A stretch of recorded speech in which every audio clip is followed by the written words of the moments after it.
The broadcast is now starting. All attendees are in listen-only mode. Thank you all for joining us. We're going to get started here in just a minute. Okay.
All right, thank you all so much for joining us. We're going to go ahead and get started first with NCSL. So Arturo, please take it away. Thank you. And good afternoon, and thank you for joining the National Conference of State Legislatures and the Pew Charitable Trusts for the State Budget Update and briefing on data tools that reveal long-term trends. My name is Arturo Perez. I am Director of the Fiscal Affairs Program at the National Conference of State Legislatures. I will be introducing our other speakers and presenting the State Budget Update during today's webinar. As a reminder, for best results with the audio portion of this webinar, we encourage you to use the unique telephone dial-in information contained in the registration email you received. The National Conference of State Legislatures is pleased to partner with the Pew Charitable Trust to bring this webinar to you. In case you're not familiar with NCSL, we are a bipartisan organization that serves the legislators and legislative staffs of the nation's 50 states, its commonwealths, and territories.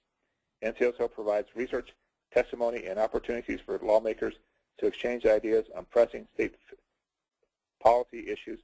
NCSL conducts a variety of research related to state fiscal policy, which we make available on our website. For more information on NCSL's activities and services to legislators and legislative staff, please visit our website at www.ncsl.org.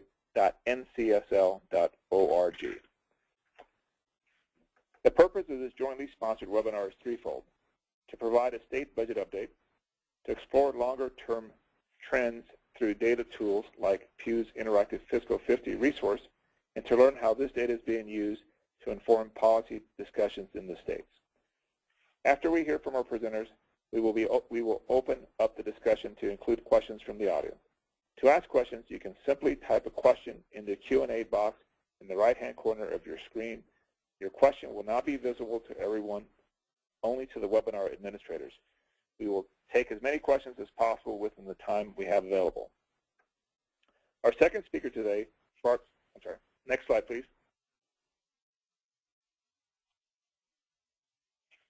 Next slide. Next slide. All right. Our second speaker today, Barbara Showitz, is a research director in Pew's State Fiscal Health Project. She oversees the online Fiscal 50, State Trends and Analysis resource and also supervises a research portfolio that enables comparisons over time of states' tax revenue, spending, reserves, employment rates, and other issues important to long-term fiscal health.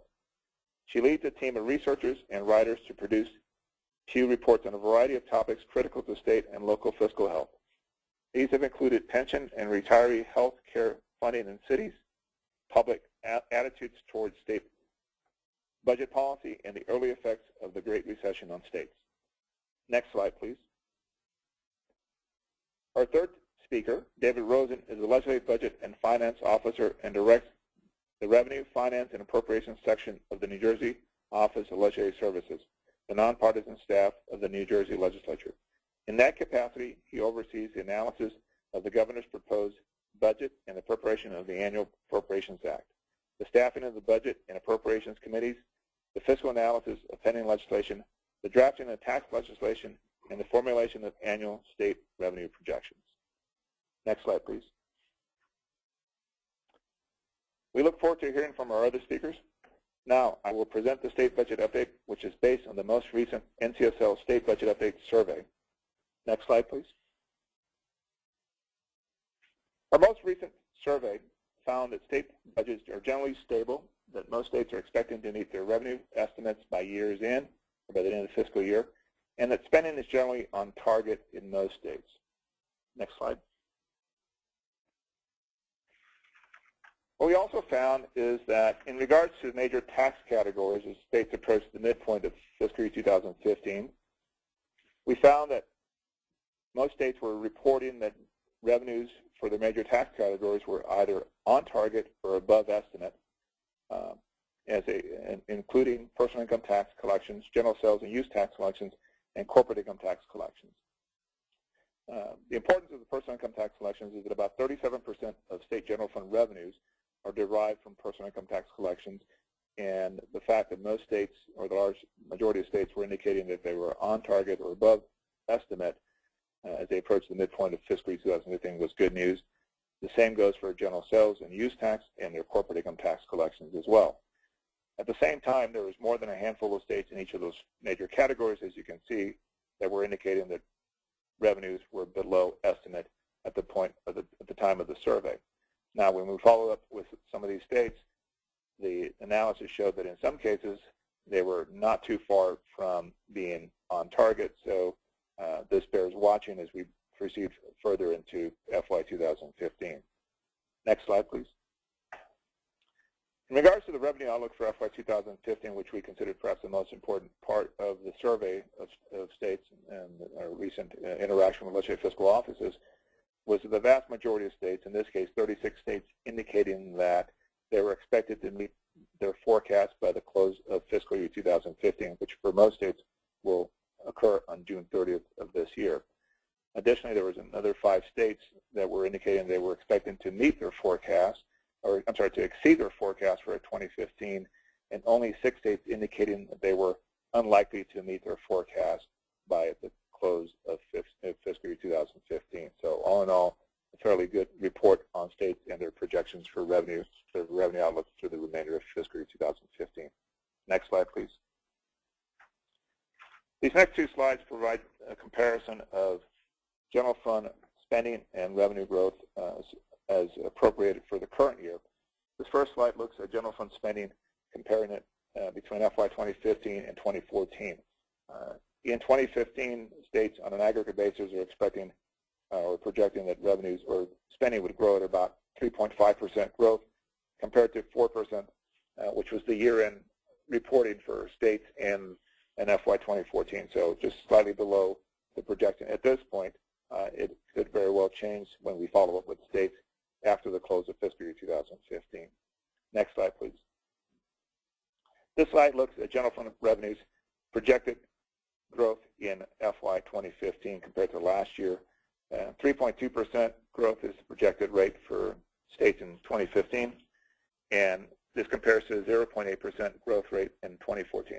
I will add that the rate in 2014 was affected largely by the expiring federal income tax cuts at the close of calendar year 2012, which resulted in many states seeing a an increase in FY 2013 revenues, which was basically a shift in taxable liability for high-income earners into fiscal year 2013 away from FY 2014. So we're back to more normal reporting and collections in regards to general fund revenues, and the 3.2% represents this in FY 2015. Next slide, please. This next slide looks at general fund appropriations for the major categories. K-12 education, again, in 2015, holding at about 1/3 of all general fund appropriations on an aggregate basis for the states, followed by Medicaid at about 20.2% as a share of the FY 2015 general fund appropriations for all states, followed by higher ed and corrections. So this has been the biggest change here is the growing portion of general fund appropriations going to Medicaid. Next slide, please. Next slide, please.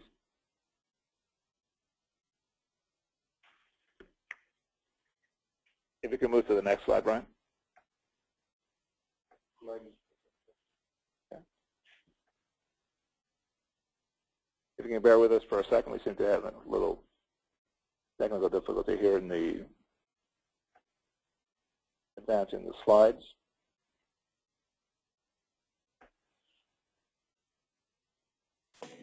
Next slide.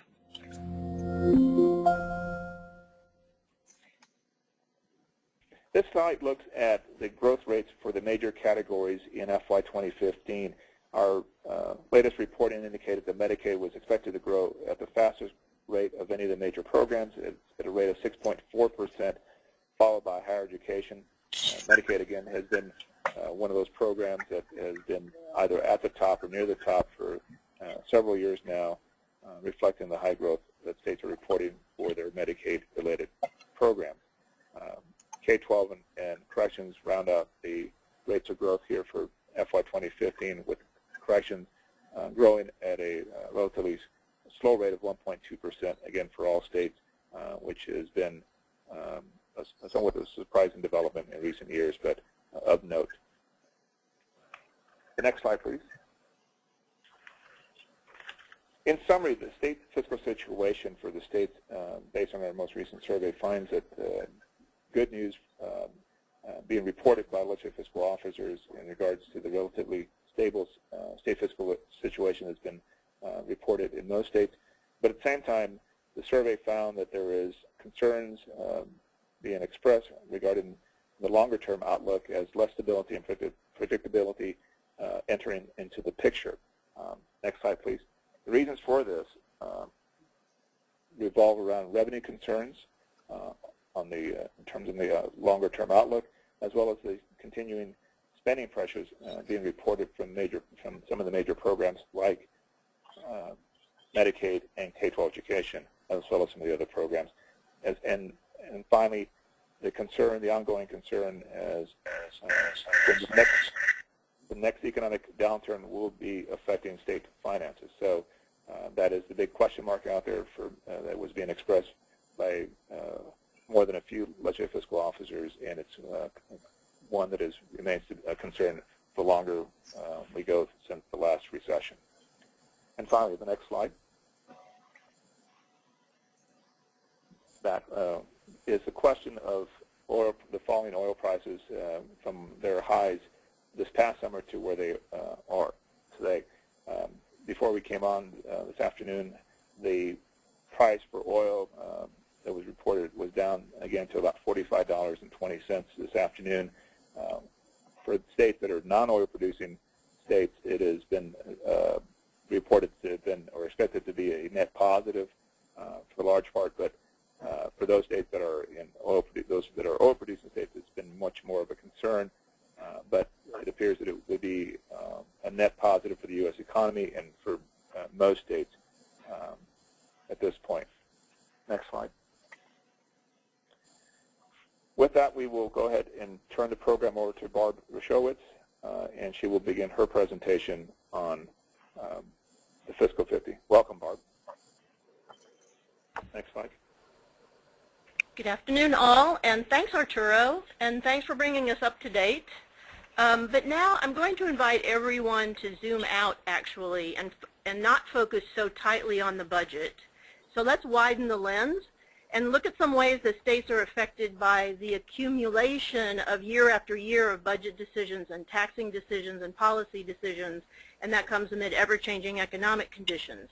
So over the next few minutes, you'll see some easy ways that you can track your state and maybe beef up your own fiscal analysis. And it's all through the lens of long-term fiscal health in states. So that's what the Pew Charitable Trust had in mind when it created Fiscal 50 State Trends and Analysis. This is an online resource that analyzes 50 state data on a carefully selected group of indicators. And the purpose is to help you size up your state's long-term fiscal health. So long-term fiscal health is one way that this resource stands out. But another is that we do more than post data in an interactive and leave you to figure out what it means. So each indicator is fashioned to produce a particular insight to help you think outside the budget bubble. And then we describe what we found so you can quickly grasp the main takeaways and you don't have to analyze the data from scratch yourself. The interactive, though, does let you drill down into your state's own performance over time, and you can compare your state to neighboring states or peer states. So we invite you to take screenshots of our graphics for your own policy papers or presentations, and we also provide the data so you can download it and examine it yourself or create your own graphics, and you can use the analysis to grab some quick talking points. Also, this is not a one-and-done report. We update when new data are available, and we will be adding more indicators over time. So, for example, we have one that's very nearly ready to be released on state Medicaid spending. So check back on the Pew Trust website, or you can come to the website and sign up for alerts whenever we post new information. Today, I'd like to pose two questions, and they're pretty big ones, but I'm going to use Fiscal 50 to help answer them. The first is, now that it's been more than 5 years since the recession was officially over, how have states handled the fiscal challenges that were thrown their way? So first, let's look at what happened with state tax revenue, which makes up nearly half of states' money. This is the 50-state trend. The perspective Fiscal 50 brings is how well state tax revenue has recovered from its plunge in the recession. We're looking here at inflation-adjusted dollars. So what this traces is actually the state's purchasing power from its peak in 2008 through the third quarter of 2014, which is the latest 50-state data available. The first thing you'll notice that this tells us is, as a result of the recession, it took 4.5 years for states overall to get back the purchasing power that they had in 2008. So as of September 2014, so this is into the beginning of the current fiscal year for most states, real tax receipts and thus purchasing power was 2.5% above where it had been in 2008. Now, that doesn't leave states much to make up for increases over that time in the number of school-aged children, in Medicaid enrollment, and other needs that put strains on budgets, or to start making up for investments or spending that were put off during the recession. But in essence, it really matters where you live. So for example, if you were from North Dakota, shown here in orange, you would be riding that state's oil boom to a revenue high. North Dakota led the nation with tax revenue, now at nearly 126% above its highest point during the recession. Again, you see the blue line, which is the 50-state aggregate. Farthest below peak is Alaska, which is shown here in green, down 75% from its high mark. Now, you might be wondering, isn't Alaska also an oil state? How could things be so different? Well, if you were from Alaska, you would understand that the state's revenue peak in 2008 was artificially high.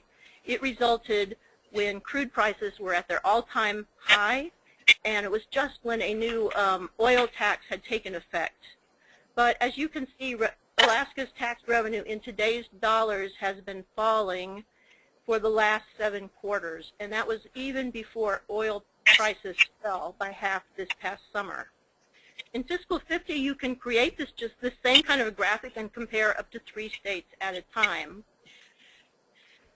So what about the rest of states? In this map, blue is for states where real tax revenue has rebounded to its peak from the recession. Orange is for states still below. 20 states are blue, so their tax revenue has recovered. 30 are orange, so their tax revenue has not recovered. So to answer my question, the majority of states have not gotten back to where they were during the recession. In some of the blue states, for example, North Dakota, the revenue has grown because of the economy, and in some cases, states also have extra revenue from tax increases, and those are included in the data here. So, for example, you can see in dark blue that Illinois and Minnesota both have tax revenue more than 15% above its peak, and both of those were partially helped by tax increases. And similarly, in the 30 states, you can see that besides Alaska, that Wyoming and Florida also have tax revenues that were still below, more than 15% below their peak. And Florida is an example of a state that also has cut taxes even though its collections had not recovered to its pre-recession high. So as this map makes clear, even though there's recovery in the U.S. economy and the stock market has been doing well and there are declines in the U.S. unemployment rate, the recovery of tax revenue has been uneven across the states and has not recovered in a majority. Another measure of states' fiscal health is reserve funds, which are a crucial instrument in state policymakers' toolbox for managing state finances. Fiscal 50 looks at reserves in this way. For each state, we take data that states themselves have submitted to the National Association of State Budget Officers, and we do a really simple calculation. We want to express how long a state could operate on its reserve funds alone. So we say how many days they could run just on reserve funds. And by reserve funds here, we're talking about rainy day funds and end-of-year balances. Now, this kind of calculation lets us compare states of very different sizes so we can assess their cushion in case of shortfalls. Here's the long-term trend for reserves. In blue is the 50-state median, and it shows that the median level of reserves at the end of fiscal year 2014 was expected to be 24 days. That is far less than the 41 days in 2007 before the recession. And here I chose 2 states to show you, California and New Jersey. This is to illustrate what you can see in fiscal 50. Now, both of these states' trend lines are below the blue line. So their reserves in fiscal 2014 still were in the bottom half of states. But I think this comparison is telling because even though both had lower reserves as a share of operating expenses than more than half the states, their paths are on very different trajectories. One is praised by credit rating agencies, and the other state has been criticized for its reserve levels. So first, let's look at California in green. You can see that California's financial cushion was drained for 4 consecutive years following the recession. That means it dipped below that 0 line. The state had to scramble to cover its bills. But as we know from our tax revenue indicator, its tax dollars began recovering. That was driven by both economic growth and some sales and income tax increases that the state had. By 2014, California's reserves had rebounded to 14.1 days worth of operating costs. Now that's still below the median, but it's heading up. And in addition, California voters took an extraordinary step in November. They passed a ballot measure to capture tax revenue in good years to sock more of it away in bad years. And California's credit rating was upgraded by Moody's last June, even before that vote, and it was praised by Moody's for building up its reserves, among other improvements. In contrast, in green is New Jersey. New Jersey is not yet in a financial position that allows it to rebuild its reserves. So in fact, it has only 3.3 days of financial cushion, and that has been slipping down. and Moody's downgraded New Jersey in May, and lack of reserves was one of the 4 reasons that was cited for the downgrade. So Fiscal 50 allows you to quickly see how your state's reserves rank compared to others. Now, that's not because we think all states need to have the same size reserve fund, but it does provide perspective, particularly if you think about states that you would like to be compared to or that you think you're comparable with. So this shows you that New Jersey ranks 3rd from the bottom after Pennsylvania and Illinois. And those 3 states actually do have among the lowest credit ratings and have been chided for their reserve levels, among other issues.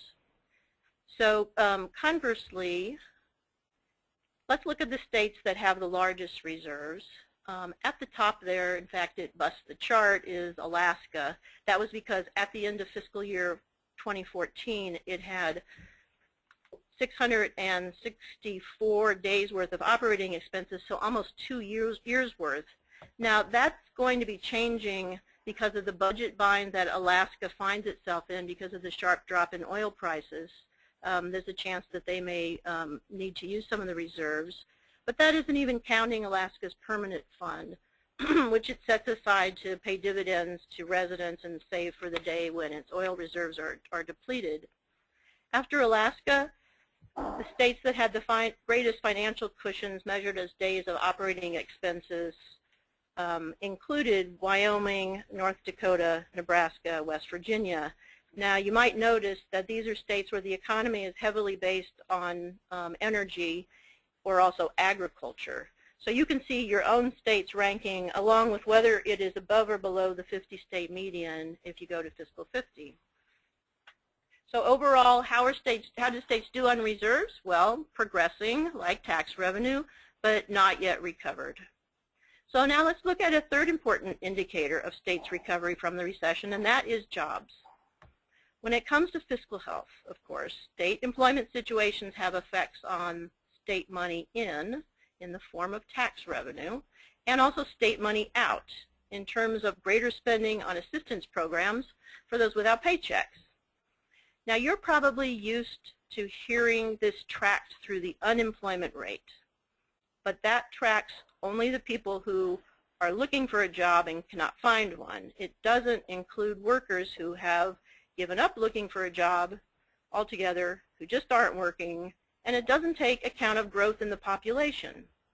So Fiscal 50 presents an alternative way of analyzing the job situation in your state, and that is the employment to population ratio. Economists like to use this measure to get a truer sense of the labor market. It counts simply the share of population working, and that means it looks at the whole pool of resources, human resources, that are potentially available to go to work, growing your state's economy.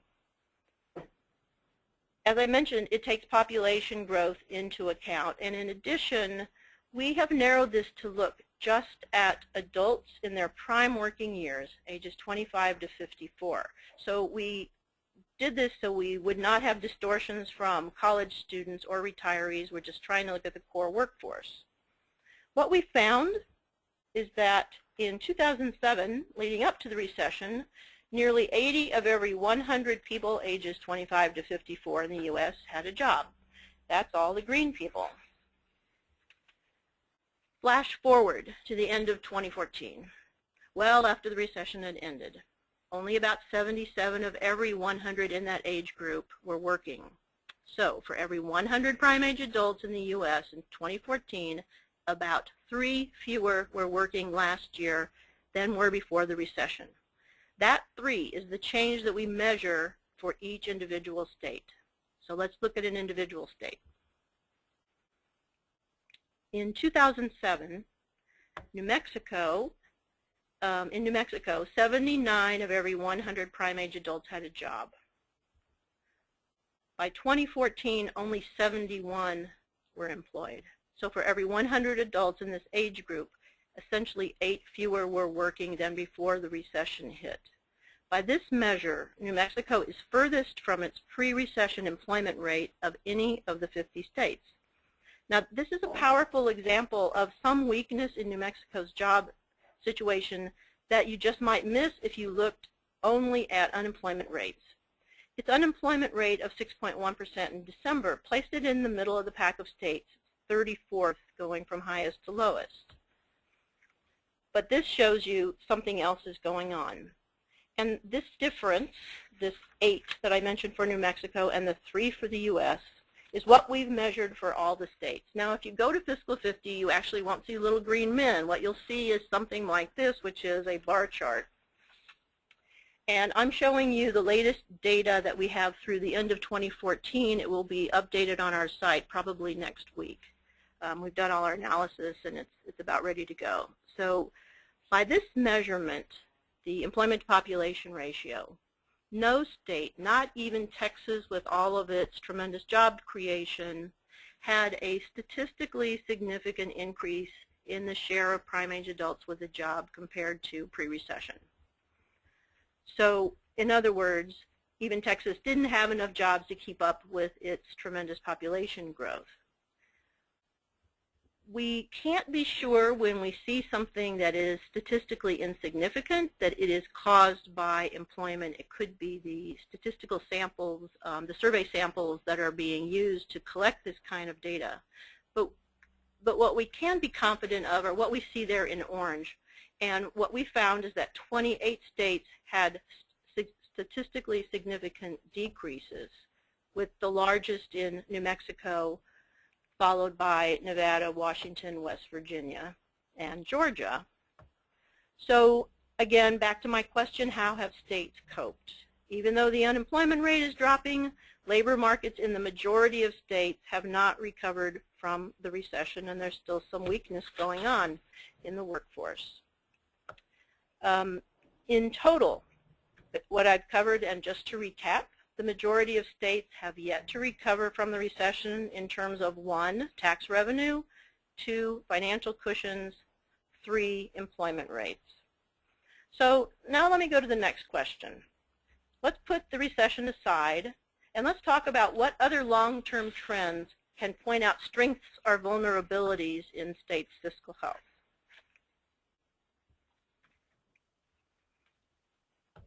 Now, both for your state budget and over the long term, the federal government's budget decisions matter a great deal for states. I'm sure you know this. There are questions right now about what's going to happen with the federal highway funding and the Children's Health Insurance Program, or CHIP. And there's uncertainty excuse me, that continues in general about federal funding levels. So it's useful to be bearing in mind the flow of federal grants and transfers to state government, because these represent states' second biggest source of revenue. Here in blue is the 50-state trend, and these are the kind of graphics you can see on Fiscal 50. In the years following the Great Recession, thanks to the stimulus, federal funds actually made up a bigger share of states' revenue than it had in 50 years. And the data only goes back that far. So as far back as we have data, it had hit a historic level. Well, now the federal share is moving back toward typical levels because nearly all of the stimulus funds have been spent. And at the end of fiscal year 2013, which is the latest 50-state data available, federal dollars made up 30 cents of every state revenue dollar. It's typically a quarter to just under a third of revenue over the years.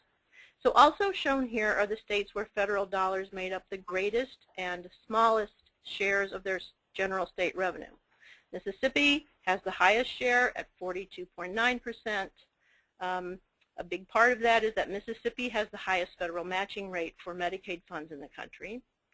North Dakota, we see again here, had the smallest share of its total revenue from the federal government.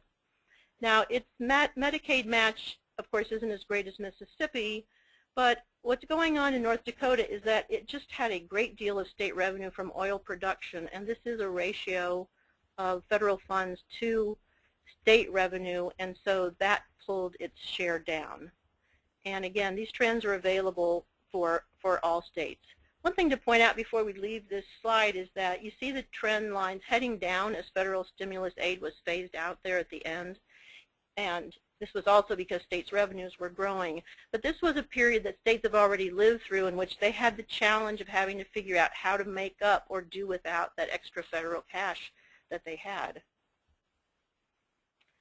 The share of federal funds varies widely across states. Here in blue, you see Mississippi as well as Louisiana got the greatest portion of their revenue from the federal government, and they're the only ones that got more than 40%. Between 30 and 39.9% were 28 states, and in the lowest category, the 19 to 29.9%, were 20 states. As this data catch up to the implementation of the Affordable Care Act, we'll also see even more variation in the role of federal dollars in states. And plus, states also will have to cope with the effects of any future federal budget decisions. Thinking of states' long-term health, long-term obligations can loom large. Fiscal 50 compares unfunded pension liabilities, unfunded retiree health care, and public debt. Now, these are all long-term obligations that place a claim on future spending. Now, we know that states face other long-term budget pressures. We're interested in things like deferred maintenance and deferred upgrades to infrastructure, and we're wishing we can address some of those in the future, but we're still looking for a good data source. So if anybody has ideas, please share them with us. There are several reasons to care about these kind of obligations. One, of course, is if your annual costs for these obligations get too burdensome, states may have to cut other services like education to make payments, or they may have to raise revenue, such as through tax increases. And credit rating agencies also watch these same obligations. So where are we kicking the can down the road? In dollar terms, the biggest liability being pushed down the road is for unfunded pension liabilities. Altogether, states owed $915 billion for unfunded pensions as of fiscal year 2012. We also are hoping to have new data this spring on all of the retirement costs. That compares to, in dark blue, the outstanding public debt of $757 billion, and in green, unfunded retiree health care of $577 billion. And you can compare in fiscal 50 up to 3 states at a time by dollars of obligation. Now, in terms of what is the most dominant long-term obligation, and that is the largest challenge faced by the greatest number of states, the answer also is unfunded pension liabilities. We found that unfunded pension liabilities were the largest long-term obligation in 35 states. And unfunded retiree health care was the largest in 7, public debt the largest in 8. Now, we know that these 3 types of obligations are not created equal. Debt, for example, can be used for infrastructure projects that could be enjoyed by future taxpayers. And retirement costs are a bill, though, that's paid by future taxpayers for services that have been already rendered, yet all represent claims on future revenue. In recent years, many states have taken steps to address unfunded pension liabilities, and their pension promises were about 72% funded in fiscal 2012, and there are some other estimates now that are later than that. But my bigger point is that in terms of unfunded retiree health care, those are far less funded, and several states have set zero aside to cover their retiree health care costs. So this indeed is a long-term obligation that's hanging out there waiting for states. So the last issue to put on your radar today is a unique data set in fiscal 50 on tax revenue volatility. Now, volatility, which is, as you know, is the fluctuation in tax collections from year to year. It was exacerbated by the Great Recession, but it also preceded it, and all states experienced some level of tax revenue volatility, but it varies widely. So the challenge here is how to manage it. According to a new Pew report that came out just this week in collaboration with the Rockefeller Institute of Government, revenue volatility has been getting worse. This makes it doubly difficult for state revenue forecasters and harder overall for state officials and policymakers to keep budgets in balance. Now, I mentioned that this is a unique resource because to date there hasn't been any 50-state data that removes the influence of known state policy changes. Pew estimates and removes tax policy changes so that we can expose the underlying trend. That is, tax volatility driven by factors outside of policymakers' control, economic reasons, natural disasters, and other unforeseeable events. Pew used this data to rank states based on their overall tax revenue volatility. You can find your state's volatility ranking on Fiscal 50. Alaska, again, stands out, and it's a great example of why it matters. It depends on severance taxes for 3/4 of its tax revenue, and the dramatic fall in oil prices since the middle of last year is pulling down Alaska's tax receipts with it, forcing it to scramble to make up for that lost revenue in its current budget. And as we saw earlier, Alaska does have tremendous reserves, and that is not just a coincidence that they have reserves, because they've experienced this kind of volatility before in oil prices. And in fact, you can notice here that of the 4 most volatile states that you see here, Wyoming and North Dakota and Alaska all are very reliant on energy severance taxes and have quite large reserves to help them cope with those. As a point of comparison, the 50-state tax revenue altogether had a volatility score of 5. At the opposite end of the spectrum, here are the 4 least volatile states in the country. And it's worth noting that 39 of 50 states had a volatility score that ranged between 3 and 7. So Kentucky and South Dakota stand out. South Dakota relies primarily on a really stable sales tax revenue, and Kentucky on a sales tax with low volatility and personal income tax with low volatility. Now, for each state, Fiscal 50 goes on to drill down into what is behind each state's volatility score. And what we look at are each major tax stream, and we define that as those that make up at least 5% of tax revenue on average over the past 10 years. As with all data in this indicator, the impact of known state tax policy changes has been removed. Here's one of the interesting things we learned. You can see that severance taxes on natural resource extraction, which is primarily oil and gas, are the most volatile major tax source in 6 of the 9 states where this is a major tax. Now here's the type of graphic you can see for each state. I'm looking here at Montana. This shows the year-to-year percent change in its 4 most volatile major taxes over 20 years. And then we calculate a volatility score for each major tax. The bright pink line shows the year-over-year adjusted change in state severance tax. And indeed, it was the most volatile of its 4 major taxes. It had a score of 33%. That's in stark contrast to sales, property, motor fuels taxes that range between 4 and 8. Now, more common than severance taxes are corporate income taxes, because they're found in more states, and they also prove to be more highly volatile. In fact, taxes on corporate incomes were the most volatile tax source in 24 out of the 29 states that levy them as a major tax. And finally, let me give you an example of this, and that's New York. Its major tax streams are corporate income, sales tax, and personal income tax. The corporate income tax was the most volatile tax stream. Just to mention, though, its overall volatility was 6.2, which placed it 18th highest overall. So the thing to keep in mind is that corporate income tax was volatile, but it only made up 7% of the state's total tax revenue. New York, for example, is far more reliant on personal income taxes.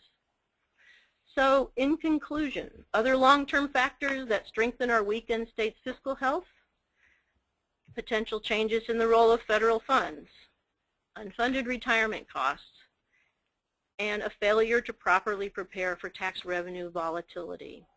So we'll be adding very soon an indicator on state Medicaid spending, as I mentioned, and another on long-term versus long-term economic growth per state. If you want to be notified of updates, you can sign up for it on our website.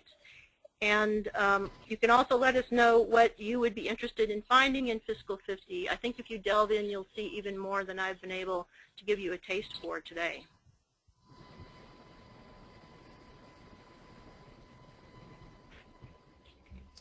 Oh, so if David Rosen is available now. I am. Thanks for joining us. And I mentioned your state, and I'm hoping you're going to be able to talk to us even more about it. You did. Last spring, I was inadvertently, I think, the poster child for what Barb just described as someone who was in the budget bubble. We, like many of you, are focusing on making it through the current fiscal year, planning for the next fiscal year, and not so much looking at the longer-term trends. One of the things that we do is come before the budget committees around the 1st of April and present a revenue forecast for the current year and for the next fiscal year.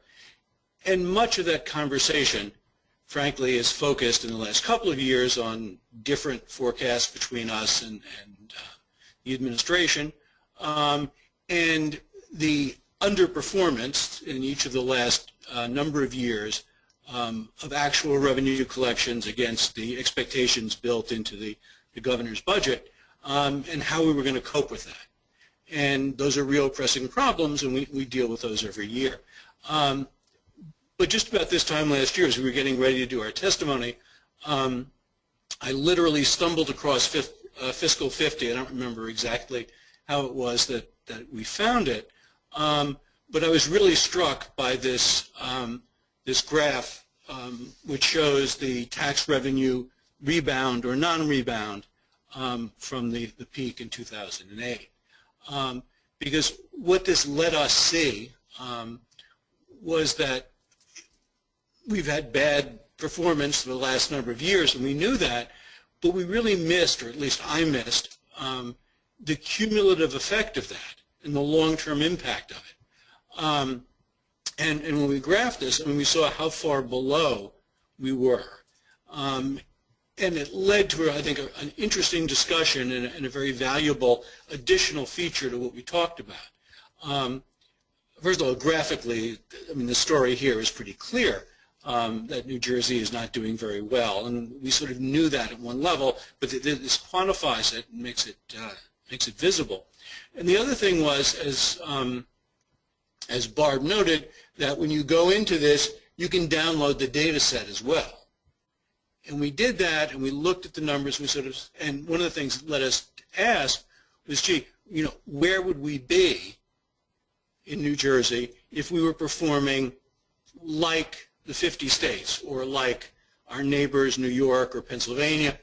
What would the difference of that be? And we did a fairly crude calculation, and we checked back with Barb and her folks, and they did a slightly more sophisticated calculation for us. And we came away with the fact that if New Jersey had been performing like the other states, we would have had about $3.3 billion more. That's more than 10% of our budget. And so one of the things that we talked to the budget committees about last spring was, what would the different budget choices they have be if, in fact, we had another $3.3 billion? One of the issues we're struggling with in the state, obviously, is making up our enormous pension deficit. And, in fact, we'd be able to meet our contribution if, in fact, we had the additional $3.3 billion, and we spelled out some other options for them of what they might be able to do if they had that money. That discussion was used, and has been used somewhat for partisan purposes, but it's also, I think, served as a useful way to frame the issues about the state's economic and budget choices. One of the things that came out of it was during the budget discussion in the budget committees in both houses, members trying to wrestle with, why is it that New Jersey is here? What are the factors that have kept us from performing like the other states? And those are the kinds of issues that tended, I think, to get missed when we focused, as we have to do, on the current budget and the one we're about to enact. So in our experience, I think it was a very, very useful tool, and provides this longer perspective. And I think some of the other variables that Barb talked about lend themselves to this kind of discussion as well. And I would certainly encourage my colleagues to try using this tool in their states. I'll stop at that point, I think, unless there's some questions.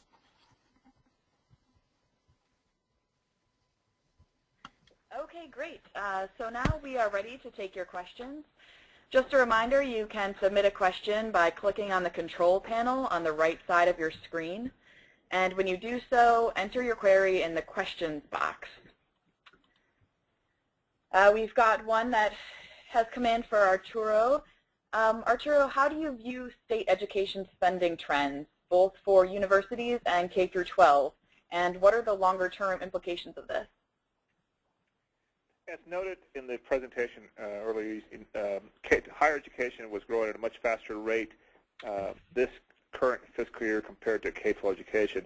What we can say is that it speaks for only this fiscal year that higher education is growing at a much faster rate.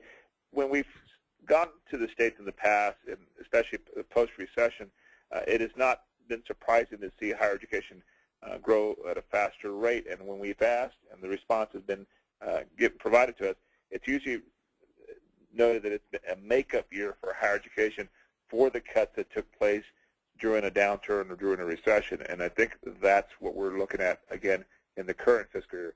The question will be, of course, whether this holds out for the next fiscal year for FY 2016 or beyond. K-12 education has continued to grow, but not as fast a rate as higher ed. And I think higher education shows a greater fluctuation on a year-to-year basis relative to K-12 education funding. So we will continue to monitor it, and we'll see if the trend does hold for another year for higher education growing at a faster rate than K-12. Thank you. Great, thanks, Arturo. A new question has come in for Barb. Barb, how does the tax revenue recovery from the Great Recession compare to the recovery seen in previous recessions? Yes, thanks for the question. We've actually looked at that. As I pointed out, it took 4.5 years in the Great Recession for inflation-adjusted tax revenue in the aggregate to come back to its peak. And when we looked at it compared to the 3 previous recessions, it was clear that in the Great Recession, the plunge was deeper, and it took longer for tax revenue to return. So in it took 3 years in the 2001 recession. I'm looking at some notes here. And in both the early 90s recession and the early 80s recession, it took only about a year for the aggregate tax revenue to recover. So it's been quite different. And in terms of the troughs as well, in the Great Recession, the revenue dropped 11% below peak, and it only fell about 6% in the 2001 recession, and really 1% or so in the 90s and 80s. So states, it just shows you that states really had a lot to deal with. Okay, great. Next question is also for Barb. In your long-term obligations indicator, is total debt the correct metric, or is the more narrowly defined tax-supported debt that Moody's uses more informative potentially? I'm sorry.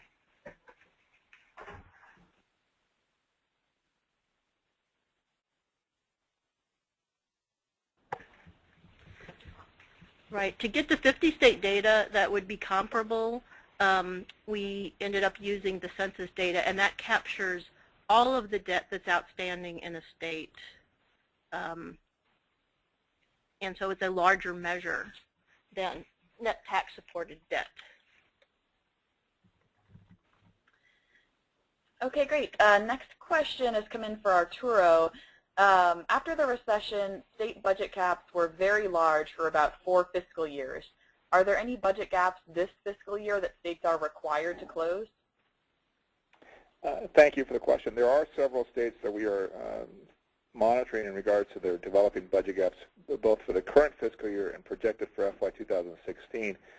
We will, in fact, go to the states beginning next week with a spring state budget update survey that will also include some questions regarding the size of state budget gaps, if any, and for both FY 2015 and for the next fiscal year. So we will have much more updated information regarding the status of state budget shortfalls here probably within the next 2 to 3 weeks, I'm guessing, if all goes well with regards to our surveying of the states. But there are part of the reason we're going to ask this question is the number of states that we've have been monitoring regarding the developing budget gap. So it's a question of we'll have a more complete picture hopefully within the next, I guess, 2 to 3, maybe 4 weeks.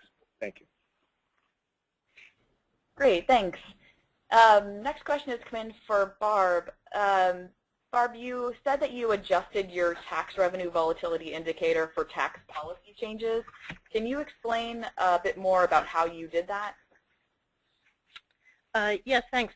I didn't get to address that when I spoke about it, and it is rather important. So what we did in this case to adjust for tax policy changes is we actually used an NCSL tax actions database in which they survey state legislative staff for their policy changes and estimated tax changes. And we took those tax changes and we removed them from our calculations of how much tax revenue changed from year to year.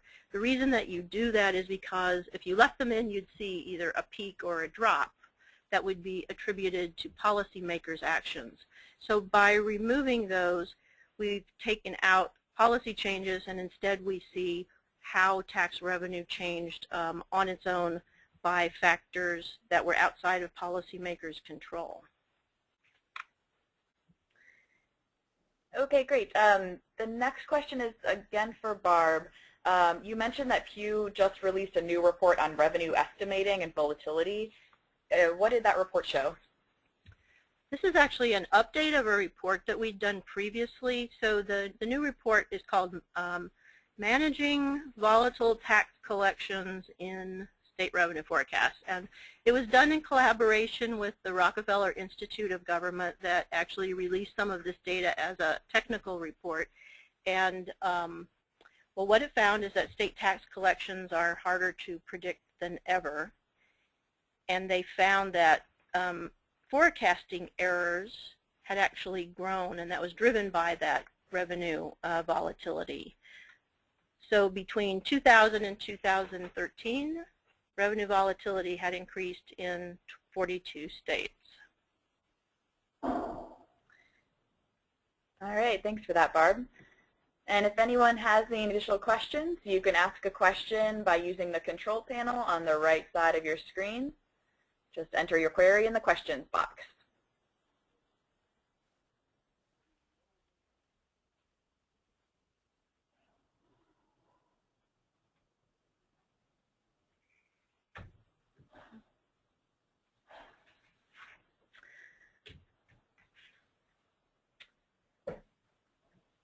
Okay, great. And I think NCSL just had a final word or two to say. Yes, this brings us to the conclusion of this webinar. If you have any questions following this event, please feel free to contact my colleague at the email address shown here, Anna Petrini. This webinar is being recorded and will be archived on the NCSL website. Next slide, please. Additional resources are available on the NCSL and Pew websites. And one last slide. And lastly, please take a moment to share your feedback on this webinar by taking a short survey after it concludes. Thank you very much for your interest and participation today. Thank you.